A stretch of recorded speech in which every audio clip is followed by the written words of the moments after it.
Welcome back for another video. As the double game week draws to a close, in this video we're going to run through how the team's set to line up for blank Gameweek26. It's looking like a really tricky week thanks to injuries, and I'm looking to make at least 2 transfers this week. We're also going to talk in depth about free hit 29 and why that's very likely my plan later in this video, so stick around for the whole video. Starting with a quick reflect on how the double game week went. 93 points of a -4, so a green arrow to about 82k at the moment. Edison doing the unthinkable, coming up with a double digit return with 11 points.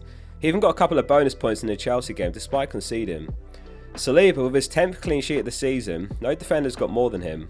Saka with another brace, and a bold decision to start Solanke over Gordon paying off. 4 points gained in the end after Gordon converted a penalty, but it all counts. Jota and Darwin picking up injuries, very unfortunate there. 0.5 games in a double game week's peak FPL.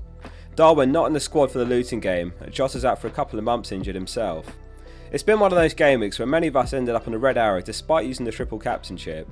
You can't account for things like injuries, so don't beat yourself up if you're frustrated by Jota and Darwin. Foden should have come away with a return versus Brentford. 1.13 expected goal involvement across both games, but no returns for him.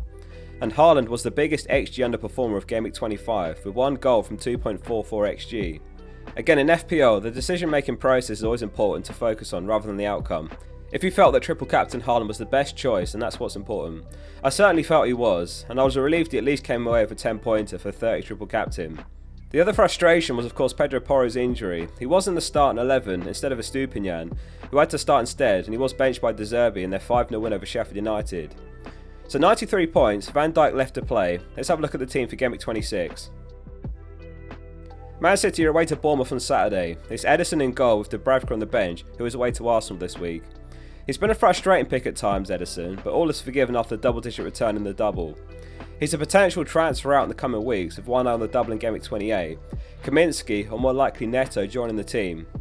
Here's the clean sheet odds for Game Week 26. Arsenal and Wolves are joint top this week with a 42% chance. Man City have been given a 37.5% chance of a clean sheet against Bournemouth. In defence, it's Saliba, Estupinian and Pinnock. So Arsenal top the clean sheet odds this week. It's a good time to play them given that Wilson and Isak are injured. Isak might have a chance of making the game, but we know we can't trust Howe, whatever he comes out with in the presser. Newcastle haven't exactly struggled for goals though, despite the injuries. Over the last 4 matches, they're 7.7 XG ranked 6th.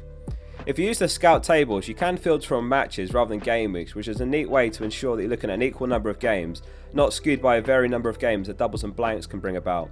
Link in the description to become a member, all my tables are public there. Estupinian's home to Everton this week. The question is, does he start?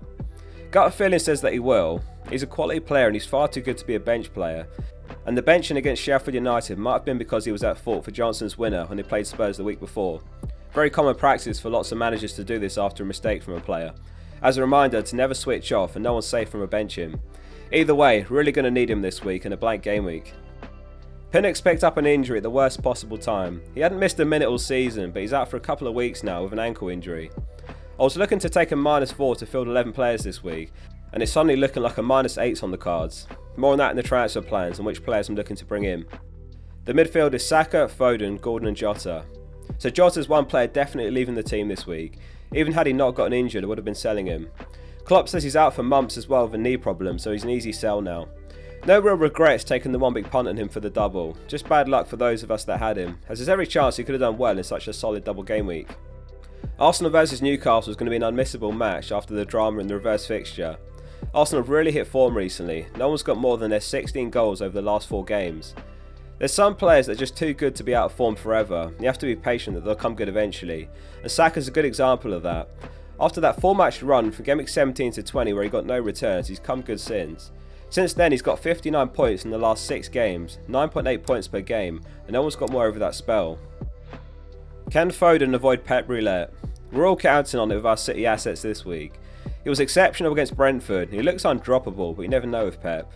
De Bruyne wasn't involved at all versus Brentford. Guardiola said that he's got niggles in his hamstring area and didn't want to take any risks with him. He added that he's okay and it was more about prevention. He said he didn't feel comfortable and the doctor said not to take a risk. So it's not the best fixture for Gordon this week, travelling to the Emirates, but we at least learned last match that he's on penalties when Isak and Wilson aren't in the team, which is good news. Sometimes you do have midfielders or forwards playing your defenders. It's unavoidable at times, as long as it's not a regular thing, then you can at least minimise your downside. The front three is Solanke, Haaland and Darwin. Darwin, another one, definitely leaving the team this week given the blank game week and some nice fixtures for other strikers at similar price. Tony, Højlund and Watkins all look like excellent transfers this week.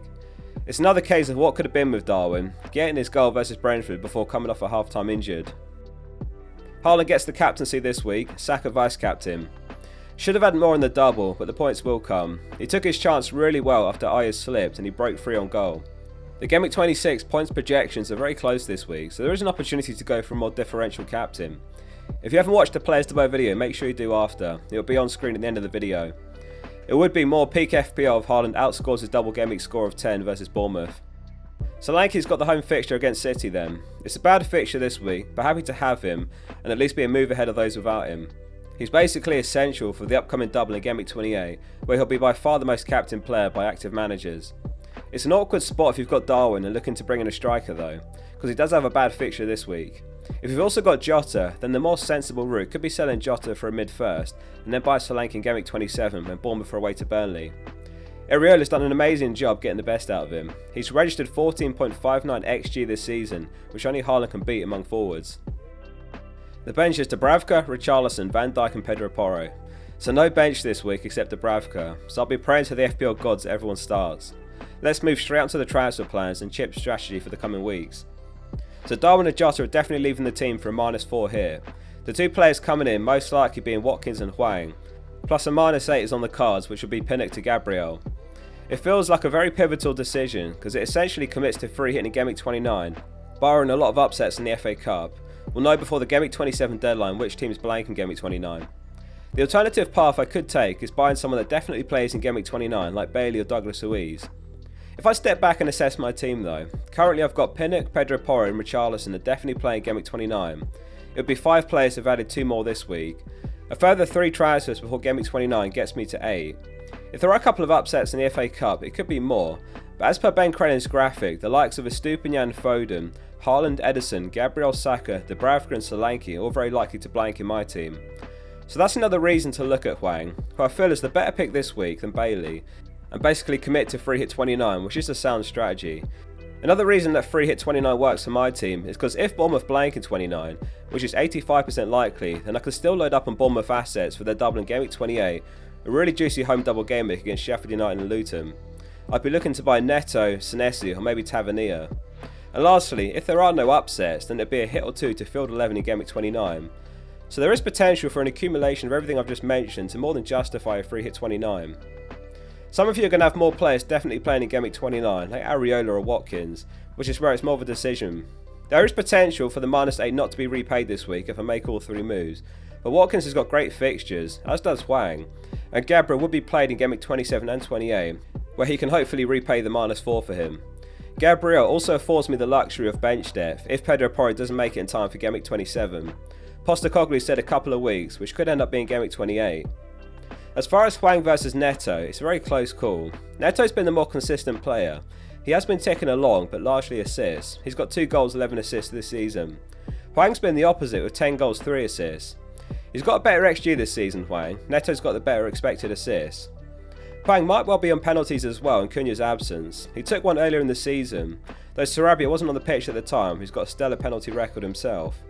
Lastly, the downside to free hit 29 is of course the missed opportunity to use it in a double game week later in the season. FPL Spaceman's projected the number of fixtures in Game Week 34 and 37 here, and it doesn't look like there's much to miss out on by not free hitting in Game Week 34.